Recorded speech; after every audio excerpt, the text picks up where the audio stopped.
Yo, 4x4s, 4x4s, men's 4x4. Did we just witness what we just, did I, what? I feel like I just lived through a dream in real life. I don't even know if I can comprehend what I just got the chance to see. I am so privileged to have had the opportunity to be in the stadium and actually watch these 4x4s go down, both the men and the women, but specifically that men's 4x4. Tebogo versus Rai Benjamin on the anchor, side by side. You cannot script this out. You cannot script this out. Oh my, let's get to these 4x4s because these completely lived up to the hype. Now, the United States, of course, they've been doing extremely well at these Olympic Games, winning medals across all distances, right? The sprints, the jumps, the hurdles, the distances, all that stuff, the throws, et cetera, et cetera. This 4x4 was, in theory, going to be capping off all the success that they'd had at the Olympic Games. But Botswana, as well as Great Britain, as well as a couple others, they were in this conversation, and it was not going to be easy. Now, let's just get to these results. 2:54.43 seconds. 2:54.53 seconds. This is easily one of, if not the closest 4x4 when talking about, the top performances all time that we've ever seen in history. This is number 2 all time, almost breaking the world record in the 4x4 for the men. We're talking about what, just a couple tenths of a second off the world record, right? Less than 2/10 of a second off the world record, that 3:54.29 from all the way back in 1993. This was that close. Botswana, you're talking about 2:54.53 seconds.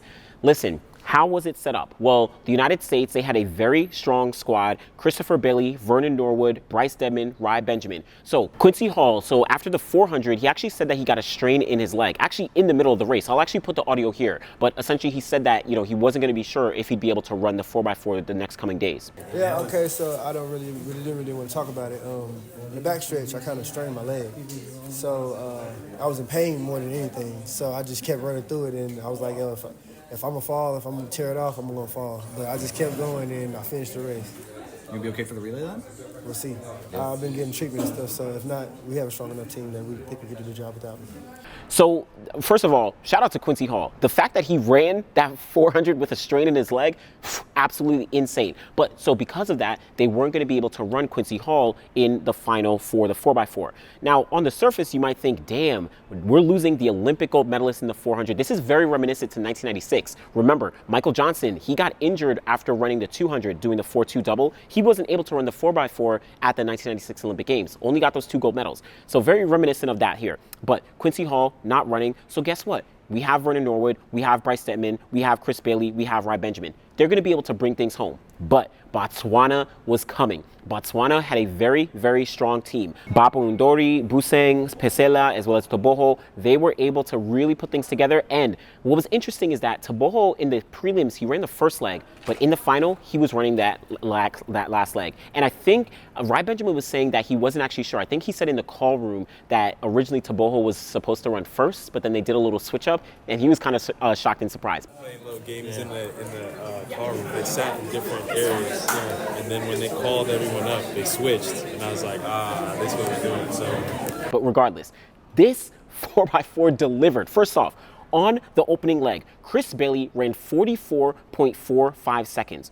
Just for some context, on the world record run, right, you had Andrew Valman. He ran 44.5 seconds on the first leg in that 1993 world record run. So Chris Bailey did his job. Chris Bailey performed from the blocks, 44.45. Just for some context, more context, Chris Bailey's personal best is 44.3 seconds. He delivered on that opening leg, but from Botswana, Bapu Ndori, 44.30 seconds. Great Britain, right, Alex Haydock Wilson, 44.51 seconds. So they were all pretty close when talking about the opening leg. Guess what? Vernon Norwood getting the second baton, getting the second leg.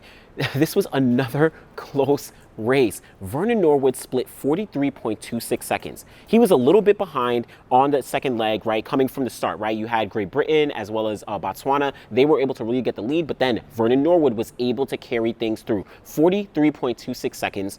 And then you had Buseng, 43.39 seconds. Then you had Matthew Hudson Smith, 43.09 seconds.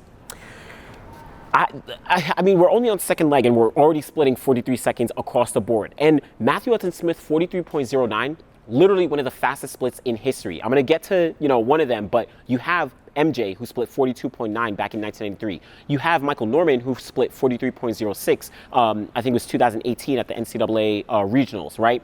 You have another guy, I'm going to talk about in a second. You have, like Jeremy Warner. He split 43.10 in Osaka. But 43.09 for Matthew Hudson-Smith. Already off the gate, but Vernon Norwood handed off to Bryce Deadman, and Bryce Deadman delivered. We've seen Bryce Deadman split 43 seconds before, but he was able to split 43.54 seconds.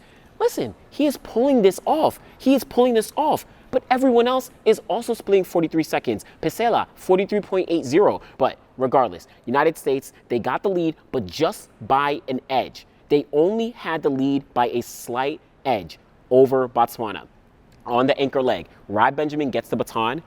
Letsile Tebogo gets the baton. This was like a dream to watch these two set up perfectly. Tebogo tracking Rai Benjamin, both of them some of the fastest 400-meter runners, and this was going to bring out the best in Tebogo, and absolutely it did. Rai Benjamin split 43.18 seconds to lead Team USA to the Olympic record, 254.43 seconds, taking the Olympic record away from that 2008 team that had LaShawn Merritt, Angelo Taylor, David Neville, as well as Jeremy Warner. But just off that world record of 254.29 seconds from 1993, but guess what? Tebogo was right behind. 43.04 seconds for Letsile Tebogo. Oh my gosh, he almost ran down Rai Benjamin. Almost did. This was insanely close. 43.04 seconds is the second fastest split of all time in the 400. Only behind Michael Johnson's 42.9 from 1993. Tebogo is a 400-meter runner. Like, let's just put it down. Tebogo is a 200, 400 runner. Rai Benjamin actually spoke about this in the mix zone. I'll put the audio right here. I saw Leslie on the anchor leg, and I was like, dang, this one's going to be tough. So I had to be smart. I had to get out.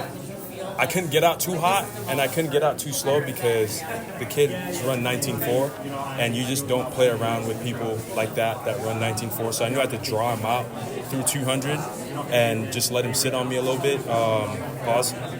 It was probably like my most calculated anchor leg that I've ever run since I've been anchoring this relay for the past couple of years, and I knew it wasn't going to be easy because anybody that can run 19.4 could definitely split 43 low, so I had to be really, really smart.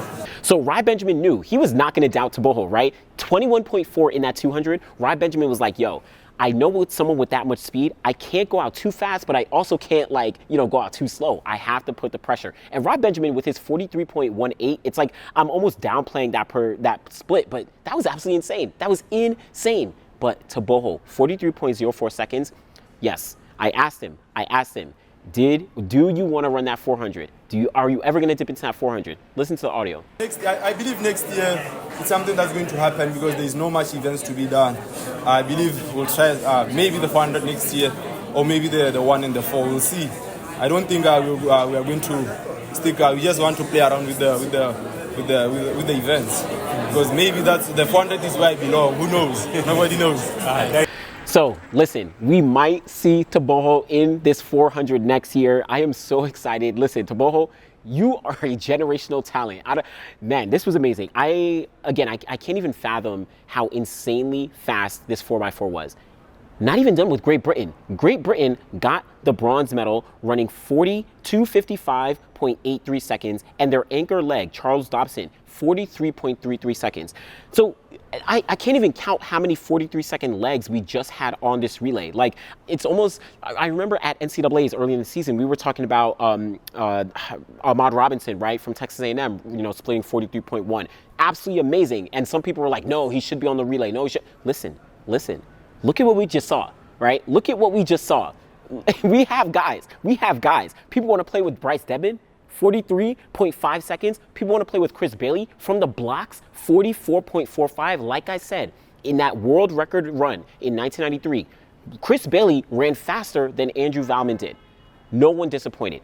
absolutely no one disappointed. This was a legendary 4x4 across the board. And if I'm correct, this is the deepest 4x4 that we've ever seen. You're talking about 254.43 for the, number 2 time in history, only behind the world record. 254.53, number 3 time all time, right? Also very close to the world record. 255.83, 257.75 seconds from Belgium. Belgium with their Borleys, they're running national records, and these guys have been running for literally, you're talking about over a decade, right? So, man, this 4x4 absolutely delivered. I felt like I was watching a dream when I saw Tebogo as well as Rai Benjamin running on that anchor leg together, head to head, toe to toe, getting to that line and running 254 for both teams. I am so happy for Botswana. The fact that they were able to put together a team, considering they had done very well at previous Olympic Games, right? I think it was 2021 in Tokyo, or it might have been 2016.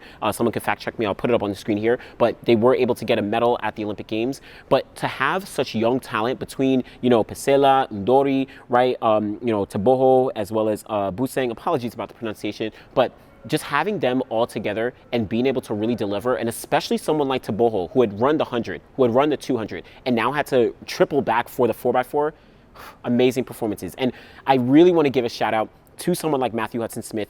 43.09, come on, man. The entire Great Britain team, Alex, Matthew, Lewis, Charles, they all delivered. And of course, the United States getting that gold medal, breaking the Olympic record from 2008, almost breaking the world record from 1993. Chris Bailey, Vernon Norwood, Bryce Deadman, Rai Benjamin, crushed it. Crushed it. But that's just the men. Let's talk about these women. The women, this was a blowout, all right? Let me just be clear. Netherlands, they got the silver medal. Great Britain, they got the bronze medal, but it was not close. It was absolutely not close. The United States absolutely dominated this 4x4. 3:15.27 seconds. Number 2 all time in the 4x4, and just a tenth of a second off the world record from all the way back in 1988. We remember when the Soviet Union as well as the United States went head to head in Seoul 1988. Really, many people said that the American record or the world record will never be broken because you're going to need 2 teams who are really going to be able to push each other, to really force that world record. This team didn't need that. From the gate, out the gate, Shamir Little dropped 49.48 seconds. 49.48 seconds. Let's talk about that context. From the opening leg, you only have 3 other women from leadoff legs who have ever run faster than Shamir Little did with this 49.48 seconds.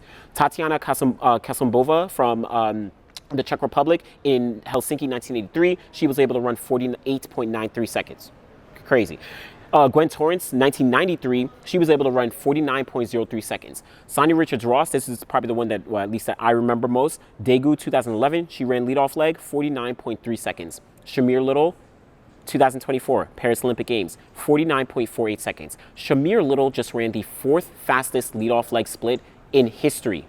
Shamir Little absolutely delivered at this entire Olympic Games. 4 relays, 2 mixed, as well as 2 4x4, and she delivered every single time. I think she split 49 seconds every single time. Shamir is shout out to Shamir Little. After that, passing off to Sydney McLaughlin-Levrone.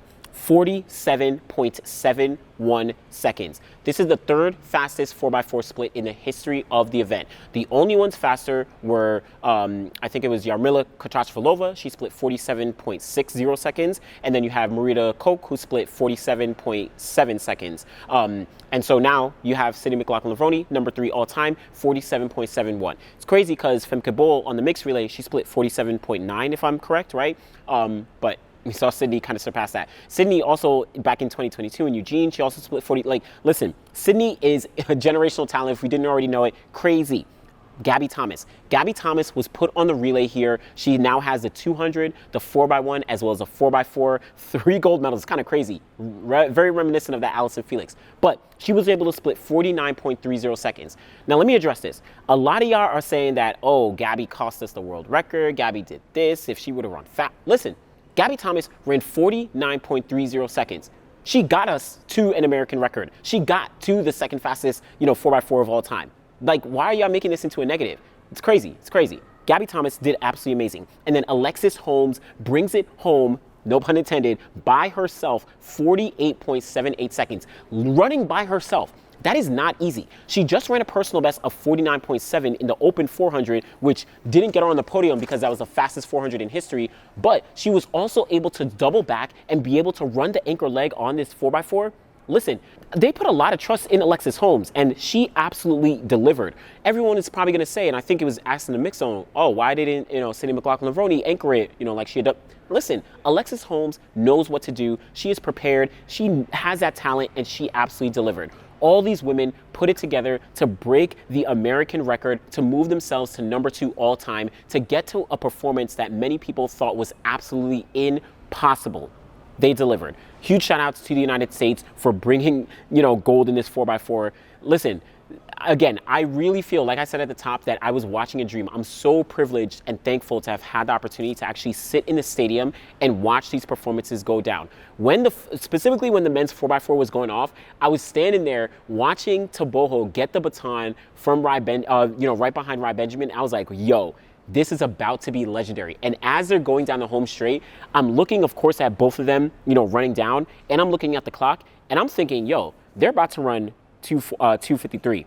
That's actually what I'm thinking. They're about to run 2:53. I'm like, yo, it's about to go down. But listen, amazing 4x4s, amazing Paris Olympic Games. I definitely have a couple of other videos coming out. Check out Torch Talk from Sidious Mag. We definitely have it from all the past days. If you've missed them, check out Good Morning Track and Field. Go in the description. I got all the links that you need.